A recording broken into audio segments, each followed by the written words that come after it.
नमस्कार। कला एकेडमी के इस चैनल पर आप सबका स्वागत करती हूँ। आज हमने डॉक्टर बच्चन सिंह द्वारा लिखित हिंदी साहित्य का दूसरा इतिहास से महत्वपूर्ण कथनों को लिया है, जो सभी परीक्षाओं की दृष्टि से महत्वपूर्ण है। आज हम उनकी पुस्तक के भूमिका से लेकर आदिकाल तक की चर्चा करेंगे। ये सभी कथन इनके मौलिक हैं और पिछले 2-3 वर्षों से एग्ज़ाम में पूछे जा रहे हैं। तो चलिए इसे हम पढ़कर समझने का प्रयास करते हैं। हिंदी साहित्य का दूसरा इतिहास का महत्वपूर्ण कथन। डॉक्टर बच्चन सिंह। पहला संस्करण 1996 ईस्वी, पहली आवृत्ति 1997 ईस्वी, संशोधित परिवर्धित संस्करण 2000 ईस्वी, चौथी आवृत्ति 2005 ईस्वी, संशोधित परिवर्धित संस्करण 2006 ईस्वी, 13वां संस्करण अगस्त 2021 ईस्वी। अब हम भूमिका से इनके महत्वपूर्ण कथनों को देखते हैं। आरंभ से ही कह दूं कि न तो आचार्य रामचंद्र शुक्ल के हिंदी साहित्य का इतिहास को लेकर दूसरा नया इतिहास लिखा जा सकता है और न उसे छोड़कर। उसमें मैंने लिखा है, नए इतिहास के लिए शुक्ल जी का इतिहास एक चुनौती है। उनसे बहुत कुछ सीखने के साथ ही इनके ऐतिहासिक पैटर्न को तोड़ना होगा। जब रचनात्मक साहित्य पुराने पैटर्न को तोड़कर नया बनता है तो साहित्य के इतिहास पर वह क्यों न लागू हो। नया पैटर्न बनाना खतरे से खाली नहीं है। नया इतिहास लिखने के लिए यह खतरा उठाना ही होगा। शुक्ल जी के इतिहास का संशोधित और परिवर्धित संस्करण सन 2040 में छपा था। यह भी ध्यातव्य है कि शुक्ल जी का इतिहास औपनिवेशिक भारत में लिखा गया। अब देश स्वतंत्र है, उसमें लोकतांत्रिक व्यवस्था है। भारतीय लोकतंत्र की अपनी समस्याएं हैं, सांस्कृतिक सामाजिक संघर्ष है, इन्हें देखने समझने का अपना नज़रिया है। इस नए संदर्भ में यदि पृष्ठपेषण नहीं करना है तो नया इतिहास ही लिखा जाएगा। यूँ तो प्रगतिवाद का प्रभाव परतंत्र भारत के आधुनिक साहित्य पर दिखाई पड़ने लगता है। तीसरी दुनिया की संस्कृति पहली दुनिया की संस्कृति का चारागाह है। भारत तीसरी दुनिया में आता है। बदलाव के इस परिपार्श्व में इतिहास के काल विभाजन, नामकरण और मूल्यांकन में भी परिवर्तन होंगे। यूँ तो काल विभाजन सुविधोपजीवी होता है। काल विभाजन की अंधानता शुक्ल जी से फुटकल खाता खुलवाती है। वास्तविकता तो यह है कि एक ही काला अवधि में अनेक प्रकार की साहित्यिक प्रवृत्तियाँ होती है। उनसे या तो सह अस्तित्व होता है या टकराहट होती है। आदिकाल नाम भ्रामक है, इससे बाबा आदम के ज़माने का आभास होता है। भक्तिकाल है, मध्यकाल नहीं। मध्यकाल सामान्यतः जकड़ी हुई मनोवृत्ति का परिचायक है। इसी काल में हिंदी शैली की उर्दू कविताएं लिखी जा रही थी, जिसकी भाषा खड़ी बोली और आत्मा सेकुलर है। आधुनिक काल कालवाचक होने के साथ प्रवृत्तिवाचक भी है। साहित्य के इतिहास को साहित्यिक बनाए रखना इतिहासकार का केंद्रीय धर्म है। इसके लिए शुक्ल जी से सीखा जा सकता है। भक्ति काल को शुक्ल जी ने एक ढंग से पढ़ा और द्विवेदी जी ने दूसरे ढंग से। आज के परिवेश में जो अंतर्राष्ट्रीय हलचलों से जुड़ गया है, नए सिरे से पढ़ने की ज़रूरत है। साहित्य इतिहास लेखन एक प्रवाहमान और गत्यात्मक प्रक्रिया है। कोई महत्वपूर्ण नई पुस्तक छपी कि इतिहास लेखन के पुराने ढांचे से छेड़छाड़ शुरू करनी पड़ती है। संबंध लेखन का पुनर्विवेचन अपेक्षित हो जाता है।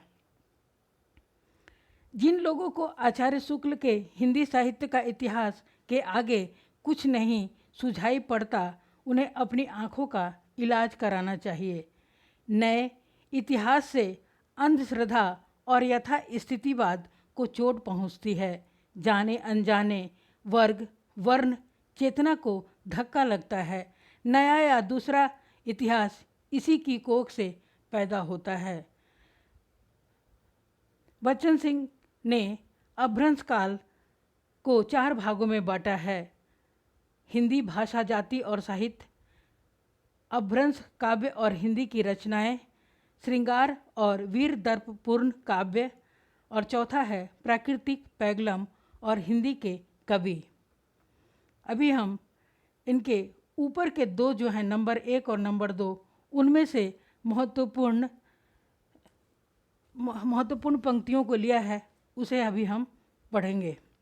हिंदी साहित्य का इतिहास हिंदी जाति के विकास का इतिहास है। ठीक उसी तरह जिस तरह बंगला साहित्य बंगाली जाति के लिए, मराठी साहित्य मराठी जाति के लिए, गुजराती साहित्य गुजराती जाति के विकास के इतिहास हैं। कृतिलता के अहवठ का व्याकरणिक ढांचा अपभ्रंश है। साहित्य की भाषा लोक भाषा से बनती है और लोक भाषा भी साहित्य से प्रभावित होती है। दोनों में द्वंद्वात्मक संबंध होता है। अपभ्रंश साहित्य हिंदी साहित्य का समृद्ध रिक्त है। दोहा अपभ्रंश का खास छंद है। जिस तरह गाहा कहने से प्राकृत का बोध होता है, उसी प्रकार दूहा कहने से अपभ्रंश का। अपभ्रंश में वीर, श्रृंगार, नीति और धर्मपरक दोहे मिलते हैं। हिंदी में दोहों का प्रयोग उन्हीं विषयों के लिए हुआ है। सोरठा भी दोहा बंद के अंतर्गत ही माना जाता है। दूसरा छंदबंद है पदधड़ियाँ या अरिलह। ये छंद चौपाई से मिलते जुलते हैं। इनके प्रत्येक चरण में 16 मात्राएं होती है। चतुर्भुज ने पदधड़ियाँ और जिनदत्त सूरी ने अलिलह का प्रयोग किया है। पदधड़ियाँ में 8-8 पंक्तियों में धत्ता दिया जाता है। हिंदी के दोहा चौपाई वाले प्रबंधों में दोहा द्वारा धत्ता दिया जाने लगा। यूँ दोहा चौपाई पद्धति का प्रथम प्रयोक्ता बौद्ध सिद्ध सरहप्पा मालूम पड़ते हैं। सूफियों की मसनवियों और गोस्वामी तुलसीदास के मानस में यही काव्य रूप गृहीत हुआ है। पदबंधों का पूर्व रूप भी बौद्ध सिद्धों के चर्या पदों में मिलता है। कबीर में उलटबासियाँ और सूर में दृष्टिकूट दिखाई देते हैं। वे चर्या पदों में पहले से ही विद्यमान हैं। आरंभ में रास एक गेय छंद था जो संभवतः जनता के बीच गाया जाता था। संदेश रासक का 1/3 अंश इसी छंद में लिखा गया है। बाद में रासो काव्य की परंपरा ही चल पड़ी, किंतु रास की ज्ञाता लुप्त हो गई। छप्पय, कुंडलियाँ, रोला, उलाला, फागु, चरचरी, बेली, मंगल आदि लोकप्रिय छंद थे। इनमें से कुछ हिंदी में स्वीकृत और कुछ अस्वीकृत हो गए। हिंदी ने इस विरासत को इसीलिए ग्रहण किया कि ये काव्य रूप उसकी प्रकृति के अनुकूल थे। जैसे अपभ्रंश काव्य राजस्थान, गुजरात के सीमावर्ती प्रदेश में लिखे गए और बौद्ध सिद्धों के दोहा कोश और चर्या गीत बंगाल बिहार के सीमा क्षेत्र पर। आश्चर्य है कि अपभ्रंश की विरासत जिस मात्रा में हिंदी को प्राप्त हुई, उस मात्रा में न गुजराती को मिली और न बांग्ला को। अपभ्रंश के सीमांत हिंदी के भी सीमांत हैं। अतः भाषा की पहचान, विषय वस्तु और काव्य रूप तीनों दृष्टियों से अपभ्रंश काव्य का अध्ययन अपेक्षित है। अपभ्रंश काव्य को मोटे तौर पर 3 भागों में बांटा जा सकता है: सिद्ध काव्य, जैन काव्य तथा बौद्ध जैनेतर साहित्य।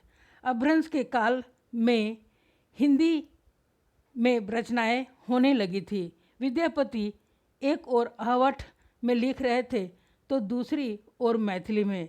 वैसे विद्यापति 3 भाषाओं में लिखते थे: अहवठ, मैथिली और संस्कृत। आगे है धर्म के बाहेडंबर का विरोध तो सभी सिद्धों ने किया, पर सरह के स्वरों में जो आक्रामकता, उग्रता और तीखापन था वह बाद में चलकर कबीर में ही सुनाई पड़ता है। आक्रोश की भाषा का पहला प्रयोग सरहप्पा में दिखाई देता है। वज्रयान से सहजयान आगे की मंजिल है। दूसरे शब्दों में सहजयान वज्रयान की सिद्धावस्था है। सरहे गहन गुहीर मग अहिया, सरहे गहन गुहीर मग अहिया, पशु लो अ जिमी रहिया। ये सरहप्पा की पंक्तियां हैं। दूसरी एक और पंक्ति है, पंडिय सल सत्थ बखाण अ, देह ही बुद्ध वसंत न जान अ। ये भी सरहप्पा की महत्वपूर्ण पंक्ति है। पंडित होते हुए भी वे पंडिताई के बोझ से दबे नहीं थे। पंडिताई के बोझ को उतार उन्होंने एक किनारे रख दिया। दोहा कोशों और चर्या पदों की भाषा में अंतर है। दोहों की रचना परिनिष्ठित अभ्रंश में हुई है तो चर्या पदों की आहवट में। नाथ पंथियों की एक अलग जाति बन गई, न हिंदू न मुसलमान। साधुकरी का अर्थ भाषा साधुत्व से हीन होना नहीं है। साधुकरी में खड़ी बोली के साथ अनेक प्रादेशिक भाषाओं का मिश्रण होता है। गोरख की साधुकरी एक प्रकार की है और कबीर की दूसरे प्रकार की। गोरखबानी की भाषा खड़ी बोली मिश्रित राजस्थानी है और कबीर की खड़ी बोली मिश्रित राजस्थानी, ब्रजी और भोजपुरी। स्वयंभू के राम यथार्थ की धरती पर खड़े हैं तो तुलसी के राम आदर्श की धरती पर। स्वयंभू के राम वाल्मीकि के राम की तरह मनुष्य हैं, गुण दोष सहित। उन्हें अपभ्रंश का वाल्मीकि कहा जाता है। स्वयंभू असाधारण कवि हैं। उनकी काव्य दृष्टि समुद्र की तरह गहरी और आकाश में प्रसारित मेघ जाल की तरह व्यापक है। ये सभी पंक्तियाँ बच्चन जी की मौलिक पंक्तियाँ हैं और महत्वपूर्ण हैं। पुष्पदंत का स्वभाव भी अक्खड़ था और उनमें सांप्रदायिकता का अतिरिक्त आग्रह भी था। वह अपने को अभिमान मेरू कहते थे। उन्होंने कहा था कि वाल्मीकि और व्यास ने लोगों को गुमराह किया है। स्वयंभू की सहृदयता पुष्पदंत को नहीं मिली थी। ये माघ की तरह पंडित कवि थे जिसमें अलंकारिकता का प्राधान्य है। कथानक निर्माण में उन्होंने वक्ता श्रोता की शैली अपनाई है। श्रृंगार और वीर दर्पपूर्ण काव्य। पता नहीं किन कारणों से द्विवेदी जी संदेश रासक को आदिकाल में रखते हैं और हेमचंद्र को उसके बाहर। रासोलोक प्रचलित नाट्य रास से निकला हुआ प्रतीत होता है। विसल देव रासो एक विरह गीत काव्य है। अतः इस छोटी सी पुस्तक को विसल देव ऐसे वीर का रासो कहना खटकता है। संदेश रासक की तरह विसल देव रासो एक गेय काव्य है। चंद का रासो पारंपरिक पैटर्न को ग्रहण करते हुए भी अपनी समग्रता में मौलिक है। महाकाव्य की त्रासदी राजनीति की फलश्रुति और राजनीति की त्रासदी महाकाव्य की फलश्रुति है। ये भी बहुत इम्पोर्टेंट पंक्ति है। पृथ्वीराज रासों का पैटर्न महाकाव्यात्मक है तो आल्हा खंड का गेयात्मक। यदि यह किसी का खंड हो सकता है तो परमाल रासों का। अब आते हैं प्राकृत, पैंगलम और हिंदी के कवि के महत्वपूर्ण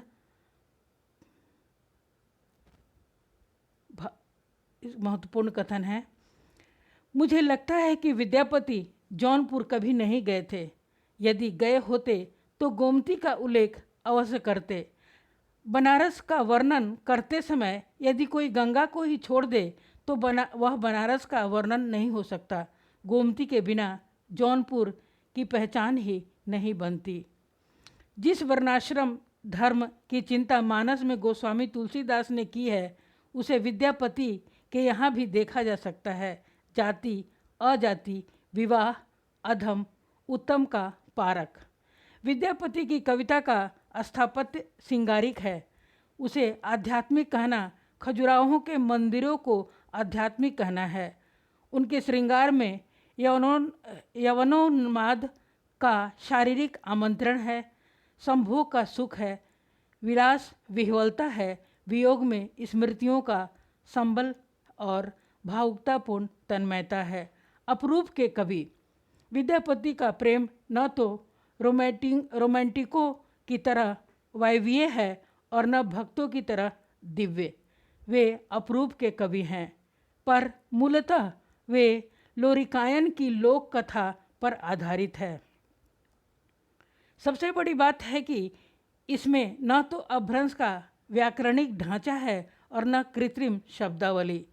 हिंदी भक्ति काल ने जैन अपभ्रंश से छंद और शैली ग्रहण की तो बौद्ध अपभ्रंश से कथ्य भी और शैली भी। डॉक्टर बच्चन सिंह का काल विभाजन इस प्रकार है। मैंने ऐसे ही आप लोग को याद करने के लिए यहाँ लिख दी है कि एक बार देख लेंगे तो दिमाग में ये बातें बैठ जाएगी। अपभ्रंश काल समय का उल्लेख इसमें नहीं है। भक्ति काल 1400 से लेकर 1650, रीति काल का समय है 1650 से 1857 और आधुनिक काल 1857 से अब तक। जय हिंद। आप सब ने वीडियो को सुना और देखा, इसके लिए मैं आप सबका धन्यवाद करती हूँ। इन कथनों को 2-3 बार पढ़ेंगे तो आसानी से याद हो जाएगा। कृपया वीडियो को लाइक, सब्सक्राइब और शेयर करें, जिससे अधिक से अधिक बच्चे लाभान्वित हो सके। जय हिंद। धन्यवाद।